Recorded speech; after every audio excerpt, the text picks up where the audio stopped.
1 week back, we actually had done the generation of the AM signal, and in that we had specifically discussed two technique. Okay, and in that one was the square law modulator, and the other one was the switching modulator.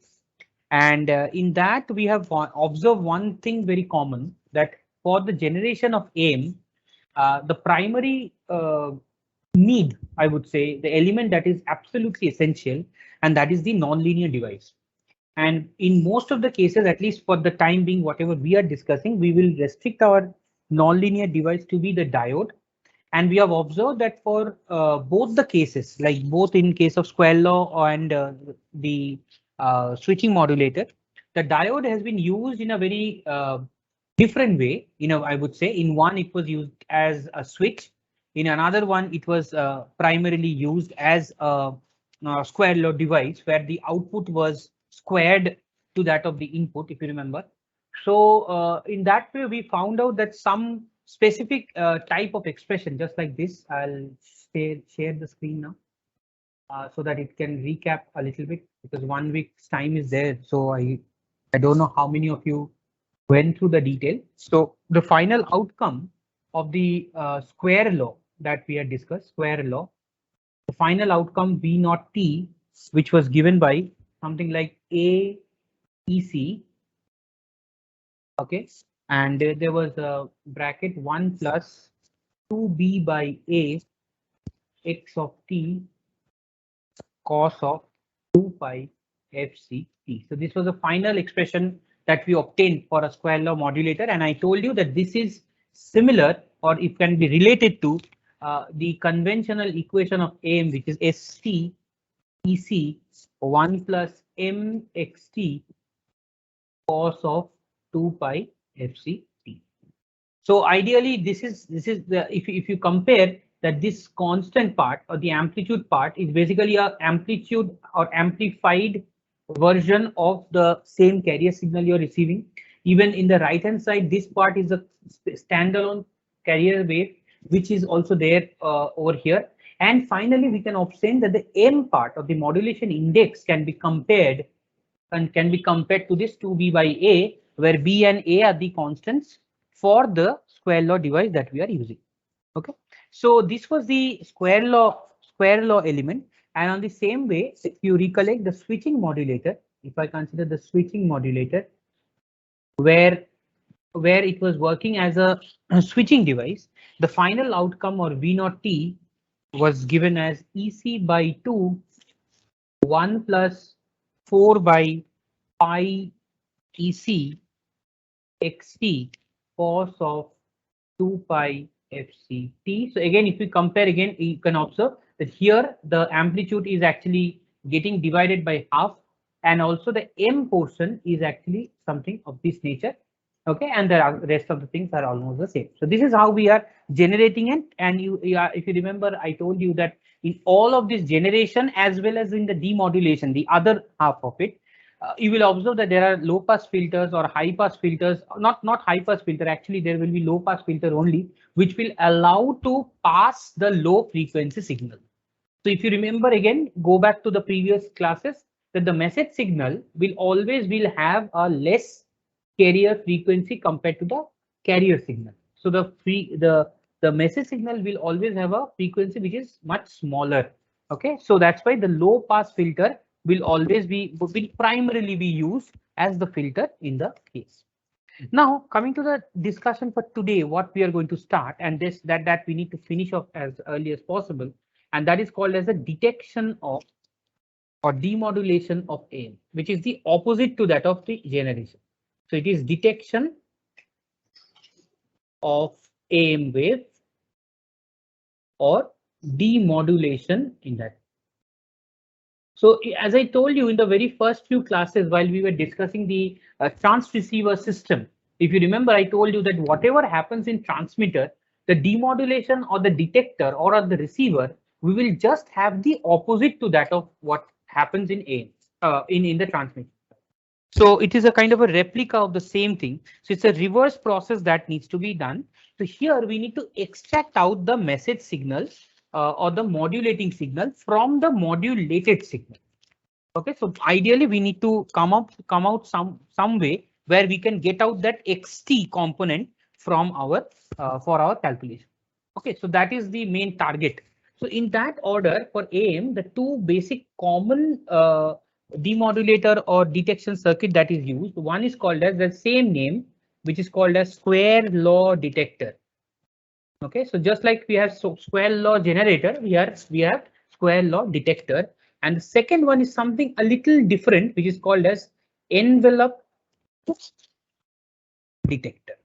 Okay, this happens to be a little different, but the principle is very simple, and we can see very clearly how it has been done.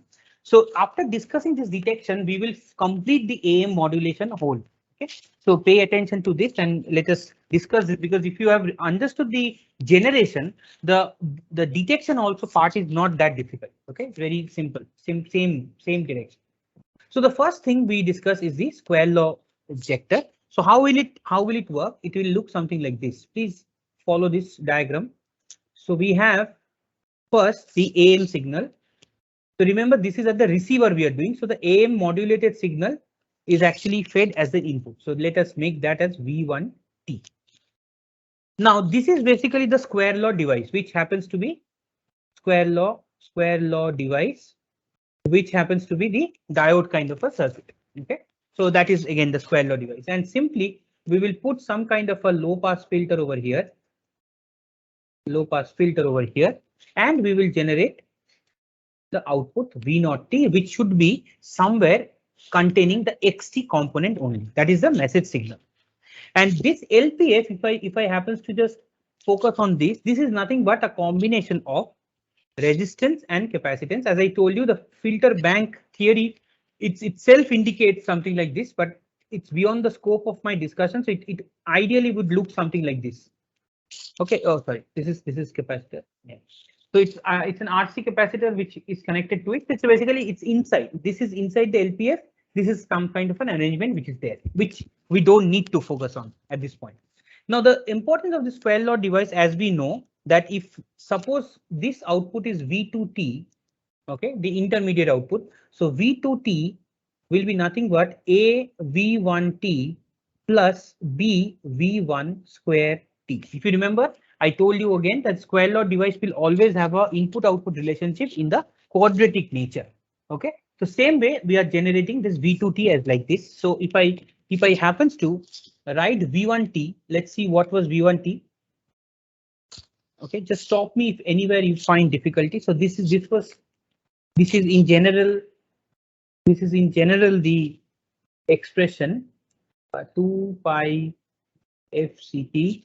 Okay, so this is in general the v1t which is present to us. Now we substitute v1t in this equation. So let me put this equation as equation number 1 and this as equation number 2. So substituting 2 in 1, so we get v2t equals a ec 1 plus mxt cos of 2 pi fct plus b ec square 1 plus mxt whole square multiplied by cos square 2 pi fct. We are just multiplying based on this equation. Okay, just we are substituting all the square terms and we are getting this. Now if you go on substituting it and like making it a more and more generalized format, I'm not going to do that. The steps are given in the course material. Later on you can see the final expression that we are obtaining over here is something like AEC cos of 2 pi fct. This is simple. You can just go on multiplying it, you will get it. Actually, you can see that AEC multiplied by cos 2 pi fc. So that's the first term. So like that, the final term I'm writing AM xt cos of 2 pi fct plus BEC square by 2. Please make a note of this whole thing. Plus BEC square by 2 cos of 4 pi fct plus B of EC square m into xt like this. And also we will also get a few more components, like for example, plus b ec square mxt cos of 4 pi fct plus b ec square m square x square t, and finally plus b ec square by 2 m square x square t cos of 4 pi t 4 pi fct, sorry, fct whole square. Now these are all the terms after you calculate and make this as a generic term. You can observe that this is a square term, so there will be something like 1 plus 2 mxtt, like those. So those internal steps are not right. And finally we obtain this expression. Now in this also, as you can observe, whole 6 terms, like I'll write it over here, 1, 2, 3, 4, 5, 6, and 7. Okay, so there are 7 terms which are associated with it. So amongst all the 7 terms, okay, only few are important and the rest are all non-required. So what we are going to do using the low pass filtering action, the BECMXT, this one, the 4th term, I'll write it over here. Let me write it over here. The 4th term. Okay, this is ideally the signal component. I'm not writing here signal component, because if you check here in the 4th one, b ec square mxt, it's a linear value of xt that we are observing. All right, so this is ideally, this part 4th one is the signal component that we want. Clear? So along with that, you can also observe that this part b ec square, okay, this should be a half, actually bc square by 2 should be, so bec square by 2, so this is the 6th term. Okay, the 6th term that you're observing here, also there is an x square t. Okay, but this is called as the noise component. Why? Because this also will add the noise element to the signal component. So this part, this 6th part, if you look at here, also x exists. Okay, so that's why this is called as the noise component of the thing. Okay, and also you can observe this one bec square by 2. Okay, this is the 3rd term. In fact, this is the 3rd term. This should be 4th. This should be 5th. This should be 6th. This should be 7th, in fact, and this is the 8th term. In fact, I made a mistake. So this is the 7th term. Should be the 7th term. And if you closely observe the 3rd term, okay, this is a constant, and this is called as a DC component. You can consider it to be a kind of a noise element that is present over here, because the rest of the component, if you observe, they can all be filtered out. Okay, they can all be filtered out because they have a carrier component over here.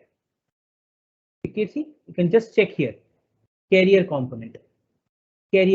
So basically, if the low pass filter is tuned to such that it won't allow, okay, it won't allow any component having a frequency band of fc in it, it will stop those frequency and it will only allow the non-fc component. So you can observe that except for 4, 7, and 3 component, everything will be terminated. Is it clear from this expression? You can observe that non-linear device. Anyone having doubt? I think someone wanted to ask something. Anyone? Anyone having doubt? No, sir. No, sir. Guys, anyone?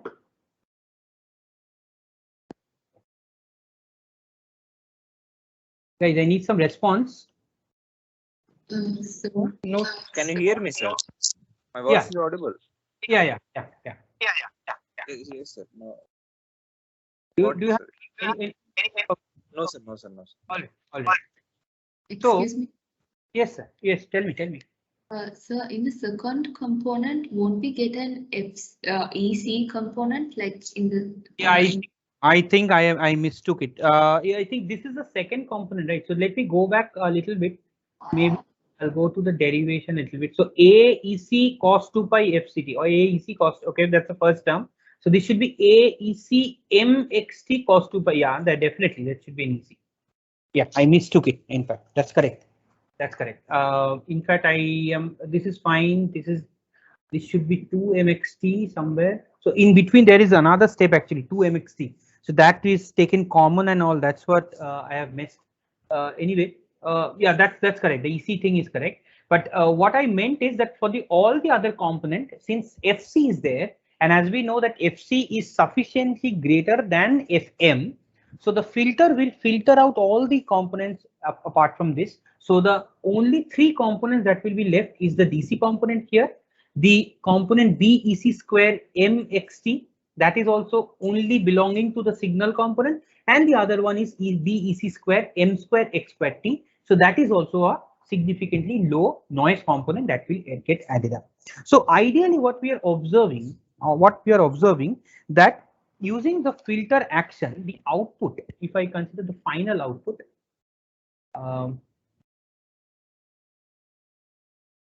okay, let me just put it over here. So the output V naught T should be something like B EC square M XT. If I just happen to see whether I have written it correctly, B EC square M XT. Yeah, that's correct. So this is the equation. Now you can observe that this whole thing that you are looking at, this is basically a constant term, because EC is the amplitude of the carrier, it's a constant. M is the modulation index of the particular transmission, that is also constant. D is a constant that is derived from the nonlinear device, so that's also constant. So we are getting a scaled version of the source signal of the baseband signal. So that this is basically the detection that we are doing of the XT. So at the receiver, so at the transmitter, we are sending it using a square law device, and we are making sure that at the output we are actually receiving the signal XT. All right. Now in that aspect also, what we can observe is that there is another factor. Sometimes for qualitative analysis they call this, and this is called as a ratio. Okay. So ratio means it's something like ratio of desired output to that of the undesired output. Okay, so that is desired output to that of the undesired output, because we are not considering the DC component anyway. That is the BE. You can see here the DC component doesn't have any frequency component at all. So that's why this is a complete DC part, which can be even taken care of by another capacitance, in fact. So that can be taken care of. So we are comparing this BEC MXT to that of this BEC by 2 MXT. Okay, so that is the ratio we are talking about. So the ratio of this is the ratio is called as a distortion, this amount of distortion that might happen. So this is given by BEC square MXT divided by V by 2 EC square M square X square T, and this is 2 by MXT as the final expression. So this is called as the distortion level. Okay, so naturally the ratio, if it is more, okay, if the ratio of it, the more the ratio, the less will be the distortion. So naturally you can observe that this is, if this ratio needs to be high, then basically this desired output should be sufficiently larger than that of the undesired output. So like that we can design the system. This is just a kind of a qualitative analysis of the same. So this is basically when we are looking at the square law detector as the detection of AM wave. The other part, which is the envelope detector, is even more interesting. So let's see what exactly is this envelope detector, because the diagram I'll draw, but the diagram is very easy, but the graph is a little tricky. So we'll see that. Okay, so let me first write as envelope detector. Again, along with these two detectors, I will be adding up few more detailed detectors in the course material. But again, those are for reference. That is not there in your syllabus. But if you are interested in, you can go ahead. Okay, no problem. So in case of envelope detector, the circuit is very simple. Okay, the circuit is something like this. This is a resistance. This is the AM wave. Suppose this is the AM wave. or we call it the ST. Okay, and we have a diode which is connected something like this. This is where the switching ability of the diode will be taken for use. The important part is this part, the one that I'm drawing now. I'll make a bold statement here like this. So this is R and this is C. This happens to be the key to the envelope detector. It's a very simple circuit and the output is taken something like this. Okay, so this is the output. This is the output, detected output. It's very simple, okay? Detected output. What happens, you see, observe. Okay, now this is a diode. For people who are not very aware, this is a diode which will allow, okay, it has usually two modes. One is called as forward bias and the other one is called as reverse bias. Forward bias is when it will allow the signal to pass, and reverse bias is when it will not allow the signal to pass. You just you can remember in this way. It's basically like a switch, like we usually will have it in household purpose. We will switch it on or switch it off based on the requirement. Same thing will happen over here. Either the circuit will be on or off based on whether the diode is working in the forward direction or the forward bias connect condition or in the reverse bias condition. Okay, so that is basically the envelope detector. That is the role of diode in this case. Now here what happens is that the diode is again the main detecting circuit. Okay, and naturally that's why it is called as envelope detector or a diode detector. Sometimes they are called as diode detector. We can write it down. They are also called as diode detector. Okay, now what happens, you can see that when the input signal is applied, okay, now every half cycle the diode is forward biased and every other cycle it is reverse biased. So what I mean is that this ST is something like this. So whenever this positive half is coming, this is when the positive first half of is coming, that diode is actually conducting.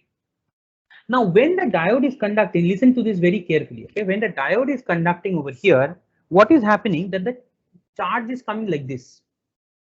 Okay, so the capacitor, which actually is used to store the charge, it will start to it will go on storing the charge. Okay, storing the charge means this storage of charge indicates somewhere down the line if it discharges.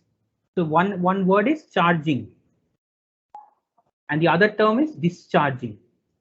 Okay, so charging is kind of, you can understand in this way, that's the storing. Charge cannot be stored, it's just that it is in the process of increasing the capacity.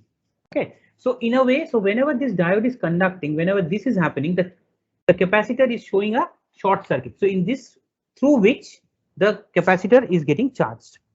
Okay, and how, what will be the value? It will be the peak value of the capacitor input voltage. So whatever the input voltage you are feeding over here, the maximum charging will happen. After that, what it happens, when it reaches the highest peak, by that time, this starts to discharge. See this carefully. This negative cycle is coming because this is a sinusoid. This ST will be some kind of a sinusoid function, right?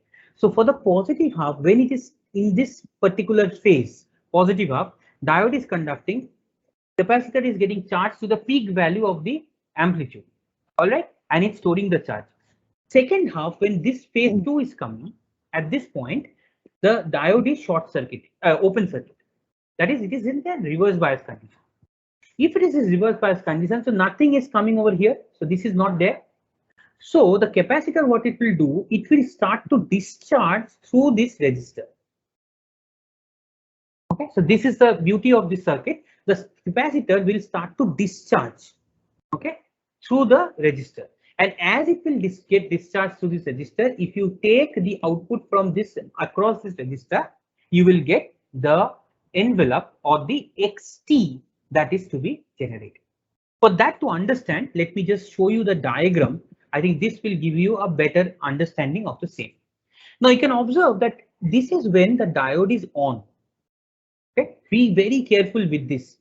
Okay, I would in fact tell you that this can be a probable question in your CAT 1 also. So you can observe that there is a two phases in it. Please listen to this carefully.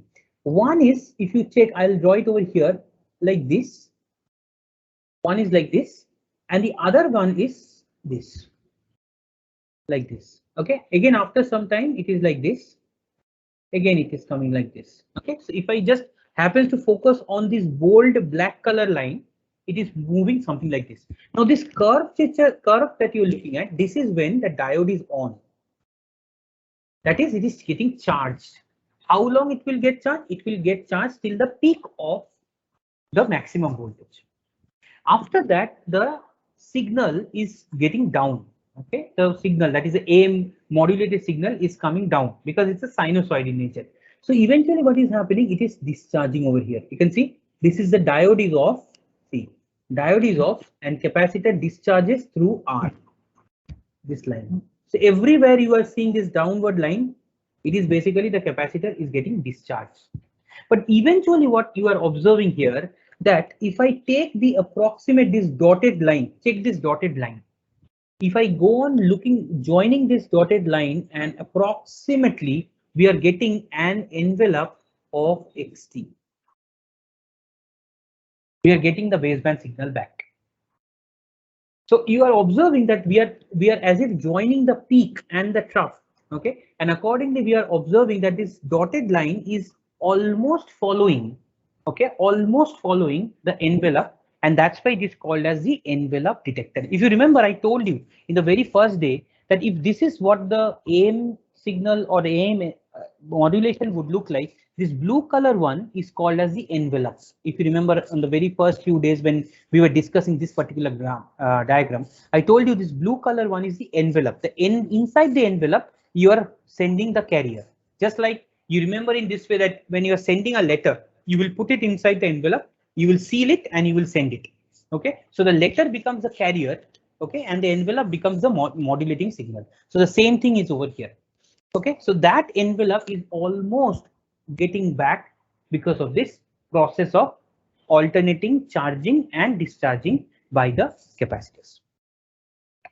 Okay, any doubt with anyone with this? Please tell me right now. How the process is very simple. Input signal you are feeding in, and you are expecting that the diode will either work in the forward bias or the reverse bias condition. So it's like acting as a switch. Now, whenever the signal is having the positive half cycle, the diode is conducting. While the diode is conducting, since the capacitor is connected in series to the diode, okay, the diode is getting charged to the maximum peak amplitude of the signal. So it is holding the peak value. You can see always case, it is holding the peak value. So if I write to point out, so this is the peak value, this is the peak value, this is the peak value. Okay, all these are the peak values. Now you join these peak values one by one like this, and you will get back the original messaging. And while it is in the second half, just to continue in that way, in the signal is in the second cycle where it is negative portion of the signal is coming, then the forward bias changes to reverse bias. And as it is getting reverse bias, the diode is not conducting. The capacitor starts to discharge. Okay, the capacitor starts to discharge to the resistor. And if at that point we are taking the output, or we are taking out the output through the probe, we will get back the near about approximated output at the receiver. Okay, so that is basically the idea behind envelope detector. But even along with that, there are some specific conditions also that we need to make, because you can observe that the charging constant should be very small. What is charging constant? Again, that is a important part. So it is something like RS into C. Okay, it is the internal resistance. RS is called as the internal resistance of the source. Now, what is the time constant, or what is this charging time constant, if you call it? It is the time that the capacitor will take in order to get fully charged. Now you can observe that the charging, this should be very short. So what is the ideal option is that you have to keep it almost like this condition, that the R and C, this is the internal resistance of the source and the capacitor that you are adding up in the series. So this should be chosen in such a manner that the combination of the product of this RS and C should be sufficiently less than 1 by Fc. That means that in very short time, the charging will happen. Because this part doesn't carry much of the info, this part. This part doesn't carry any info. What I want is this peak value or the peak value that I pointed out, and the gradual degradation of it. So what you can observe that this is what we are observing. Okay, so this gradual drop and the peak, that is what we are concerned with. So what we are having is that this is for the charging time. So the charging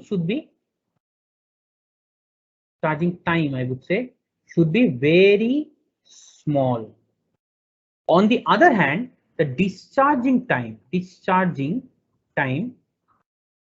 will be longer, because the more long it takes to discharge, the envelope will be followed carefully. So for discharging purpose, RC should be R multiplied by C should be sufficiently greater than FC. So ideally what we have is that there should be a combination, there should be a somewhere in the case the designing will be such that overall, and you can see this is R, okay, this is the end result. Okay, I'll think you are a bit confused over here. I'll go back to that. Yeah, I'll write it over here so that the confusion is. So one is RS into C, which is sufficiently less than 1 by FC. And this is for charging time. Okay, this is for charging. What I am saying is now R into C, this should be greater than 1 by FC. This is for discharging. So you can see this RS is for the resistance of the internal source. That is this one, the source. And this R represents the resistance which is added over here. All right, so this is the combination that we need to keep in proper alignment so that the distortion is less and the envelope or the output is followed properly. All right, so this is another way of detecting the XT or the end result or the output, because here we are only extracting out the envelope directly. So using the envelope detector, we are doing that, although there will be some distortion. Okay, although there will be some distortion, and for that we have some process called diagonal clipping, negative peak clipping. So all this technique will actually reduce the unnecessary distortion that might be created because of the envelope detector, because you can see that very clearly that from the diagram itself that it is an approximate part. You can see this part. Okay, if I need to shade this part, if you observe that this is a redundant information. So this can be added as a noise part. Okay, so that's why some clipping action should be there so that we get a very nice envelope at the end. Okay, in fact, this is one of the examples, one of the experiment that we usually conduct in the lab for analog communication, or for that matter modulation, our subject in VEC. Okay, electronics. In fact, that's one of the lab experiment. In fact, so this is another technique. So is there any doubt with this? So, and then we will finish off the last portion that is left. Anyone having doubt with the envelope detector, please tell me.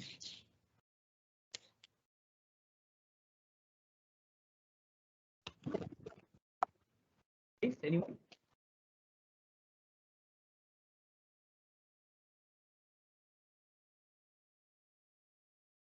Are you guys there at all? One is responding that much.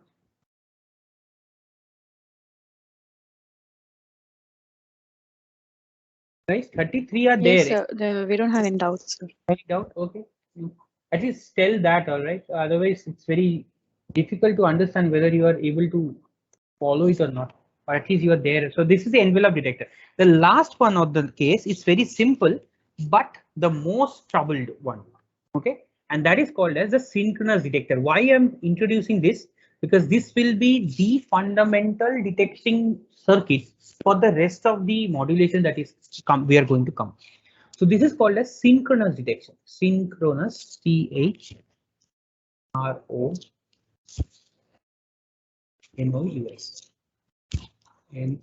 Synchronous detection. Now, what is this? Very interesting, very easy, in fact, but there are lots of issues faced for this synchronous detection. But since the output that is generated using a synchronous detection is always better, that's why we are studying this as a modulator, as a detector. So what here happens is that there is a product modulator. We'll see what is product modulator. So this is a product modulator. And this is the aim signal. And this is something new that happens in this product modulator. There is a local oscillator. Now, what is an oscillator? Local oscillator is basically a tuning circuit which will generate some predefined frequencies. You just understand in that way. It's a different study altogether, local oscillator circuits and all. You just imagine this way, that oscillator is a process in which the oscillator circuit can generate, okay, a particular frequency or a particular carrier or a particular signal of a particular frequency. Okay, every device, every electronics device will have a particular local oscillator. Okay, otherwise no device can catch hold of the signal which is being tuned to it. Like for example, a mobile device will have a specific local oscillator because the mobile device needs to detect the signal which is coming. All right, a Wi-Fi router will have a local oscillator. Okay, your laptop will have a local oscillator. Okay, something like that. So local oscillator is like that. Now, this local oscillator, as per the synchronous detection, it will locally generate. Please make a note. Locally generate a synchronous carrier. Synchronous carrier. What does that mean? That is, you have sent the AM wave, AM signal. At the receiver, you are actually generating another carrier wave which is in sync to the modulated or the transmitted carrier. Got it? So you have this locally generated signal which is in sync with the transmitted carrier signal which is there. So FC, basically we are generating a signal with FC. That's the simple thing. And after that we have a low pass filter. Same way, just like the switching modulator, and we are getting the modulated signal. That's the baseband signal we are observing. Okay, so this is the one of the most easiest and the most proficient way of generating the modulating signal, in fact. But the let me tell you how we can do it. So maybe what I'll do is I'll just write it down simple. V naught in this case, V naught is EC. I'm just writing the last step because we already have derived this 2 pi FCT plus n into xt. This is the generic AM wave cos of 2 pi FCT, but this is multiplied. This is the work of the product modulator where it's a multiplication going on, multiplied by EC. Okay, or EC cos of 2 pi FCT. So this is getting multiplied in this product modulator. So after this gets multiplied, the V naught is something like this. All right, so this is the ideal option. And after all the calculation and the necessary filtering action, because you can see again, we can expand this a little bit more. And if I consider the final output V naught would come something like EC square by 2 plus M EC square by 2 X of T. This is the final expression. In between, there are steps which is there in the course page, which you can look at later. So you can observe that this is again the DC component. This is again the DC component, whereas this part is nothing but the signal component. Signal component. Because again, you can see AM EC square by 2, this is just a constant, nothing else. XT is what we are supposed to extract. So we have successfully extracted out. The rest of the frequencies, rest of the parameters or component which will come if I derive it or if I simplify it, they will all be nullified by the low pass filter. So the V naught output, the final outcome will be the DC component and the message signal. Okay. Now naturally you can imagine that the process is very simple. The calculation part is simple, but the major disadvantage is that the synchronization of the carrier, this part, this locally generated carrier that you are talking about, the oscillator frequency or the oscillator, to keep the oscillator oscillating at that particular frequency, just like the transmitted carrier, is a very, very challenging task. And you will soon find later on that for that purpose, the filter design becomes very, very difficult also. Okay, so that is a major concern of the phase and the frequency error that might come up with the locally generated synchronized carrier. Because you can see that if suppose I have a carrier which is cos 2 pi FCT. Okay, this is the transmitted carrier. Suppose I'm writing, this is the transmitted carrier, but locally I generate a carrier which unfortunately becomes something like this. Now this phi or theta which is getting added up as the phase error, okay, this will be adding a lag to the overall signal. And it will go on cumulatively again and again, it will go on adding up things, and hence the nature of generation will definitely vary. So that is in fact the phase error that will happen. Even another thing might happen, that instead of this FC, the FC is now FC plus del F. Suppose there is a small variation of carrier frequency. If the carrier frequency varies this by very small margin also, the overall local oscillator will generate a different product output. Okay, so that is the problem. So that's why, although it gives us the best possible outcome, but the generation and making of the circuit is really difficult because of the following errors. Okay, so we have learned the detection of the AM signal. Let us quickly wind up the session by some of the finding or the summary of our observation up till this point. So one of the observation that we have observed is that power wastage. So the summary, if I consider summary, because this is the AM final terms of AM. So power wastage, that's the first thing, because you can observe why it is power wastage, because if we consider the overall AM signal, so there is a carrier, there is an upper sideband, and there is a lower sideband. So all this together forms the transmitted power. But you can observe that the carrier itself doesn't carry any information whatsoever. I think I have told this point even before.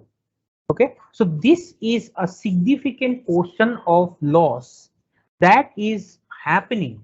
Okay, that even if we are not sending any sufficient information, but we are sending a carrier with the signal and for the analysis.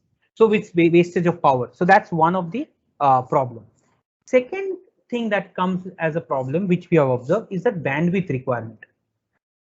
Bandwidth requirements, even with this, because of this carrier and the upper sideband and the lower sideband, you can observe that the 2 FM, that is the total bandwidth that is required in both sideband is present, that is around 2 FM. So if by any means, if we can reduce this band to a certain extent, to some extent, which in fact will happen in SSB transmission, we will find out that that will be really helpful in certain extent.